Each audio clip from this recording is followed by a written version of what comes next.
Hello guys, one more mini blog. చాలామందికి ఒక doubt ఉంటుంది. నేను చెప్పాను కదా, షోల్డర్ బట్టి కొలుచుకొని హ్యాండ్ బట్టి బాక్సింగ్ చేయడానికి ఈజీగా ఉంటుందని చెప్పాను.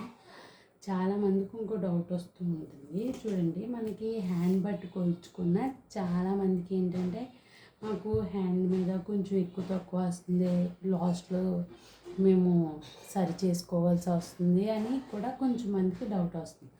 అలాంటిదప్పుడు టేప్ తీసుకోండి. ఇక్కడ మనకి ఎంత అయితే చెస్ట్ ఉంటుందో అంత, మనకి ఎంత బాక్సింగ్ అయితే మనం చేయాలనుకుంటున్నామో దీనికి 13 వచ్చింది. కరెక్ట్గా 13 వచ్చేలాగా ఇలా మనం ఇలా సరి చేసుకుంటూ పెట్టుకుంటే కరెక్ట్గా 13 వస్తుంది. దీన్ని బట్టి ఇక్కడి నుంచి ఇలా పెట్టుకోవాలి. హ్యాండ్ పెట్టుకున్న తర్వాత టేప్ పెట్టుకోండి పక్కన. లేకపోతే చాలామందికి హ్యాండ్ ఇక్కడ పెట్టుకున్నారా, హ్యాండ్తో పాటు ఇక్కడ పక్కన టేప్ పెట్టేసుకోండి.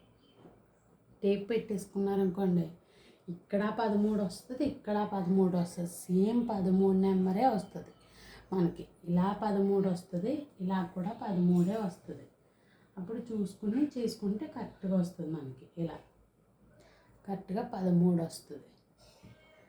అలా చేసుకుంటే మనకి ఈజీగా కూడా ఉంటుంది. అంటే చాలామందికి ఏంటంటే హ్యాండ్తోని మాకు ఎక్కువ తక్కువ వస్తుంది అన్న వాళ్ళు ఇలా టేపుతో ఈజీగా ఉంటుంది కూడా, బాగుంటుంది కూడా.